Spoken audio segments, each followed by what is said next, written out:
तो तुम्हारे गांव में एक ही गाड़ी थी? गाड़ी मुड़ रही थी कि चालक मुड़ रहा था? गाड़ी मुड़ रही थी कि चालक मुड़ रहा था? गाड़ी नहीं मुड़ती। गाड़ी मुड़ती दिखती है, मोड़ने वाला कोई दूसरा ही होता है। गाड़ी मुड़ती है, मोड़ने वाला कोई दूसरा ही होता है। पैर चलते हैं, चलाने वाला कोई दूसरा ही होता है। गाड़ी वही मुड़ी है जहां तुम्हारी बुद्धि मुड़ रही थी ना बेटा। सब अपनी पीठ ठोक लेना आश्चर्य कि आज मेरी गाड़ी इधर कैसे मुड़ गई। मन मुड़ गया तो गुरु के दर्शन हो गए, मन मुड़ गया प्रभु के दर्शन हो गए, और मन मुड़ गया जिनवाणी सुनने को मिल गई। और मन न मुड़ता होता तो पता नहीं इसमें कौन सा पाप करता होता जीव।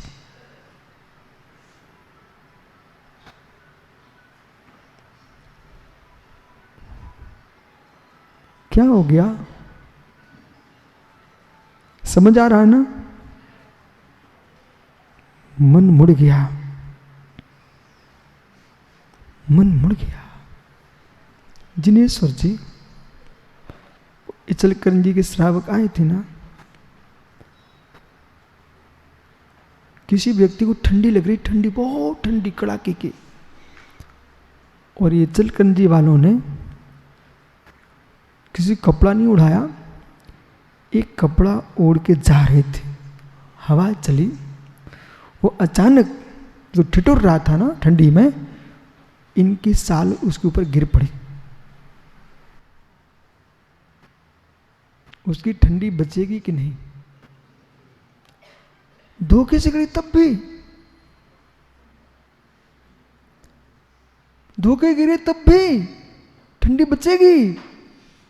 बालकों बेटा, धोखे से भी कपड़ा गिर पड़े किसी के ऊपर तो ठंडी बचती ना। धोखे से भी तुम मंदिर आ गए तो पापों से बच जाओगे। तो धोखे से मंदिर आ जाते हैं, मुझे मालूम है, धोखे से आ जाते हैं, लेकिन तब भी पाप से बच जाओगे। पाप से बच जाओगे बेटा, बच जाओगे। धोखे से भी तुम आ गए तो पाप से बच जाओगे। और यहां तो बहुत गन्ना ही गन्ना होता है, आपको पता है ना। कोई के मुख में धोखे से शक्कर चली जाए तो क्या होगा? मुख मीठा होगा ना। धोखे से भी तुमने प्रवचन सुन लिए तो बेटा पाप से बच जाओगे। वो मालूम, यहां की मिर्चें भी बहुत तीखी है। वो धोखे से कोई के मुख में मिर्च गिर जाए तो क्या होगा? नहीं, धोखे से, जान के नहीं, धोखे से। फिर तो मुख नहीं जलेगा ना अपूर्व, मुख नहीं जलेगा ना, है नहीं जलेगा ना, धोखे से गिर गई ना। मित्र, धोखे से मिर्च मुख में चली जाए तब भी मुख जलेगा जलेगा। धोखे से भी पाप हो गया, कर्म का बंध होगा होगा।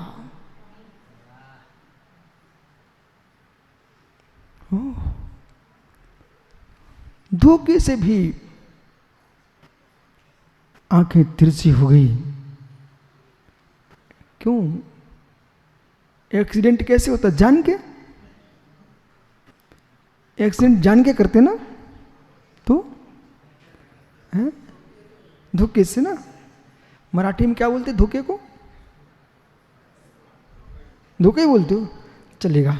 धोखे से एक्सीडेंट हो गया तो धोखे के एक्सीडेंट में हाथ पैर नहीं टूटेंगे ना? धोखे से हुआ ना, नहीं टूटेंगे ना?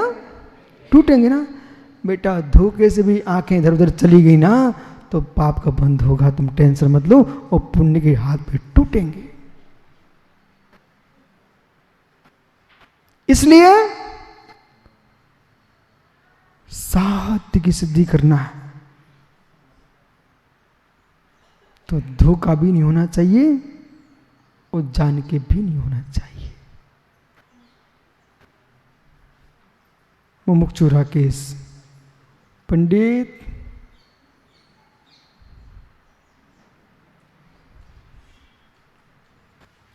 ये भाई कह रहा था अच्छा कि हवाई अड्डे पर धोखे से भी किसी ने बोल दिया बम, तो क्या होगा? क्यों भाई, क्या होगा? हैं? वो हड़कंप तो मचेगी, जिसके मुंह से निकल गया उसका क्या होगा? बोलो बोलो, हैं? पकड़ा जाएगा। धोखे से निकल गया ना भाई, धोखे से निकले बम, तो मित्र तुम पकड़े जाओगे। ऐसे धोखे से भी तुमने पाप कर लिया मित्र, कर्मों की जेल में चले जाओगे।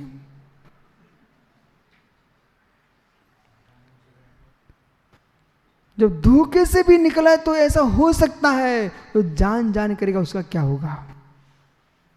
वे बच जाएंगे क्या? नहीं बच पाएंगे। अब समझिए, साध्य की सिद्धि अंतरंग बहिरंग हेतुओं से होती है। बज्ज कुमार जी, मेहता जी, शांति की सिद्धि अंतरंग बहिरंग हेतुओं से होती है। अंतरंग हेतु बहिरंग हेतु दोनों समझना है। अब सभा समझ चुकी है, सबल गई, अब कठिन से कठिन समझ में इनको आएगा। साधकी सिद्धि अंतरंग बहिरंग हेतु से होती है। बालकों, साइकिल चला रहे हो हाथों से कि मन से? साइकिल चला रहे हो पैरों से कि मन से?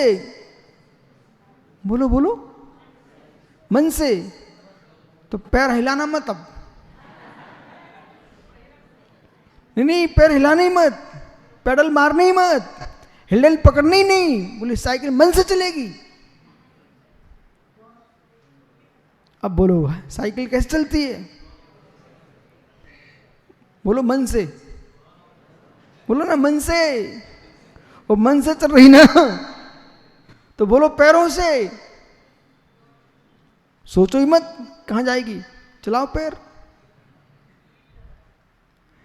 इसलिए जब साइकिल चलाने के लिए आपको दोनों पाइजे,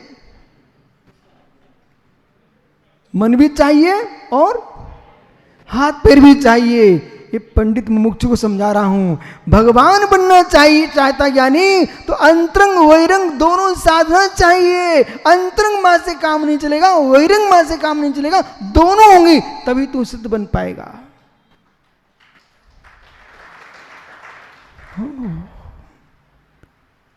बहिरंग तुमने कर लिया प्रारंभ,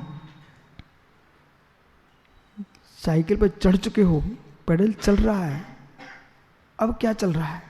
पहुंचोगे कहां? मुमुक्षु कोल्हापुर, बेटा पहुंचेगा कहां? पैडल चलाने से पहुंचेगा कि हिलने मोड़ने से पहुंचेगा? देखो देखो बालक, अभी अभी तुम प्राकृत का शिविर तैयार करके आए हो। मेरा प्रश्न है कि पैडल मारते मारते कि हिल चलाते चलाते घुमाते घुमाते आप यहां तक आ गए हो कि और भी कुछ चल रहा था? हाँ, मन चल रहा था, मन चल रहा था। इसे ही पकड़ना चाहिए। यदि ये न चलता होता तो हाथ पैर कुछ नहीं कर सकते। कौन चल रहा था? मन चल रहा था। मेरी भाषा में स्वप्न में भी मन को गाली मत देना। कुछ अज्ञानी इंद्रियों को गाली देते हैं, कुछ अज्ञानी मन को गाली देते हैं। क्यों? कोषाध्यक्ष, अभी दान किसने दिया? आपको? दान किसने दिया? है? कौन है पाटिल? मुमुक्षु पाटिल क्यों पैसा बर्बाद कर दिया? अच्छा, मतलब भगवान ने पैसा दिया था आपको? मित्र समझ, आपने दान दिया तो अच्छा किया, लेकिन हमारे भगवान को कमाने वाला मत बनाइए आप। नहीं तो मालूम पाटिल, सुन भैया, जो यहाँ गरीब बैठे ना, वे मालूम क्या बोलेंगे? मैं भगवान को दिखता हूं, उन्हें इस पाटिल को पैसे दे दिए, मुझे दिए ही नहीं है। इसलिए ऐसा बोलो, गुरुजी हमने पूर्व में पुण्य किया था, प्रभु की भक्ति की थी, दान दिए थे, सो आ गया। मैंने क्या किया? वो आया है सो फिर से दे दिया, फिर आ जाएगा।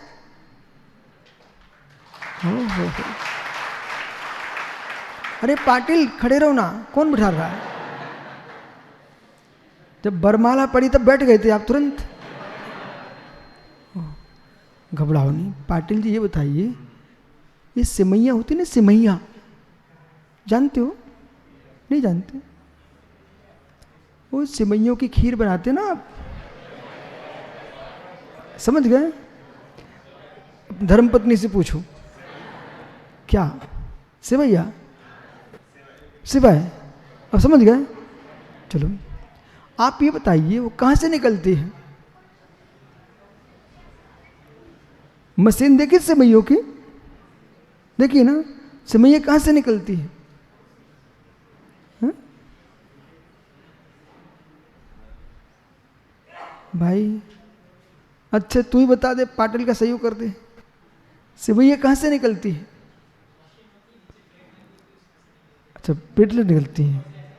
अच्छा एक काम कर तू भाई, आज मशीन ला, यहाँ पर पंचकर्म होने वाला है, बहुत भीड़ आने वाली है, तो ये नादनी के श्रावक सबको सिमैया की खीर खिलाएंगे। तो एक काम कर, इनको बहुत लाभ मिल जाएगा, तू मशीन ला और चलाना शुरू कर दे और नीचे से निकालना शुरू कर दे।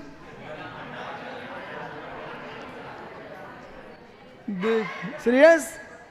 ये ब्रह्मचारी क्या हो रहा? मसैयों सिमैयों की जो सिमैया निकलती है नीचे प्लेट से निकलती हैं, तो बस अब व्यर्थ में क्यों धन खर्च करना? लोई मोई तो लगाना ही नहीं, आटा तो लाना ही मत, बस सिमैयों की मशीन चलाना शुरू कर देना। अरे बालक समझ, उसके मुख में ठूसना पड़ता, पूछना माताओं से, मुख में डालना पड़ता है तब नीचे से निकलती है। ऐसे पाटिल पहले भर के आया था इसलिए निकल रही है सब। हो। साहब जितने लोग चिड़े ना, उन्हें क्यों दान देते रहते हैं, तो उनके भैया तू एक काम कर, अपने घर में अपनी माँ से पूछना सिमैयों की मशीन कहाँ है। जब तक उपादान नहीं होगा, साधन नहीं होगा, तब तक साध्य की सिद्धि हो ही नहीं सकती है। आपने बड़े मुख से भरा है ना, इसलिए नीचे से सिमैया निकल रही है। लोई भरी ना, आटा भरा ना, तभी तो सिमैया निकल रही है ना मशीन से। ऐसी पुण्य की मशीन से पुण्य उन्हीं के निकलता है जो पहले भर चुके हैं। बैठ जा बसा।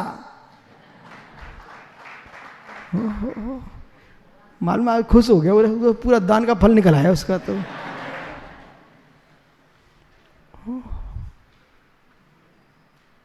कारण के बिना कार्य की सिद्धि न को।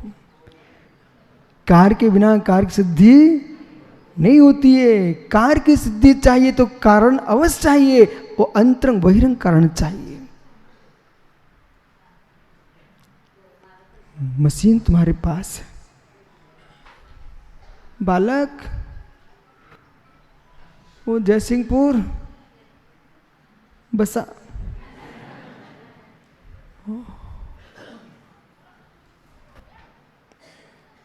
कार्य चाहिए तो कारण चाहिए। आज से रोना बंद, हंसना भी बंद। दूसरे को देखकर रोना भी नहीं, हंसना भी नहीं। जिसका पुण्य पाप जो भी दिख रहा है, ये कारण के बिना कार्य की उत्पत्ति नहीं होती है। कारलिंगी कारणम, कारलिंगी कारणम। याद करो पंडित जी, आपके भिंड में मैंने प्रवचन किया था। कारलिंगी कारणम। पाटिल जी, वो बालक कहाँ गया? अभी साथ में तुम्हारे आया था, वो दूसरा बैठा छोटा सा, किनका बेटा है?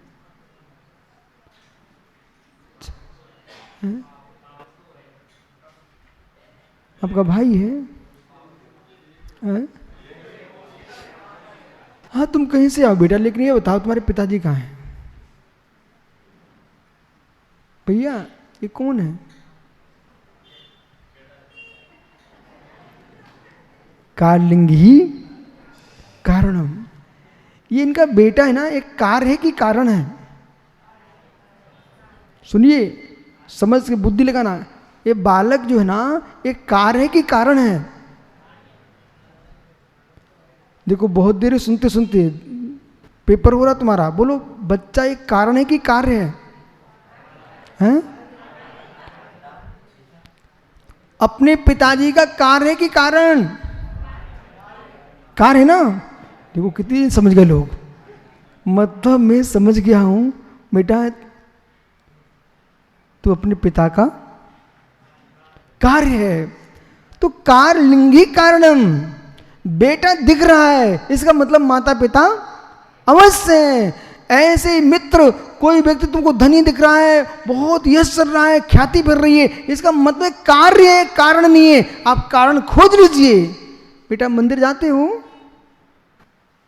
महाराज जी को मानते हो, जिनवाणी को मानते हो, इसका मतलब इसके माता पिता दादा दादी धर्मात्मा होना चाहिए, जिसको ऐसे संस्कार दिए।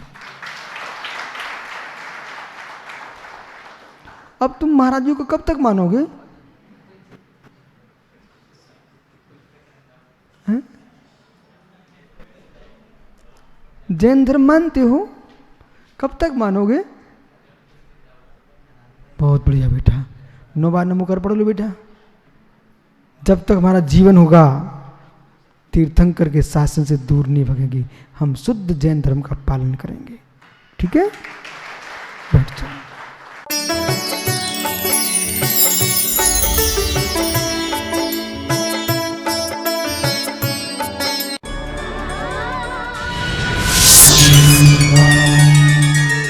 सुनो विद्या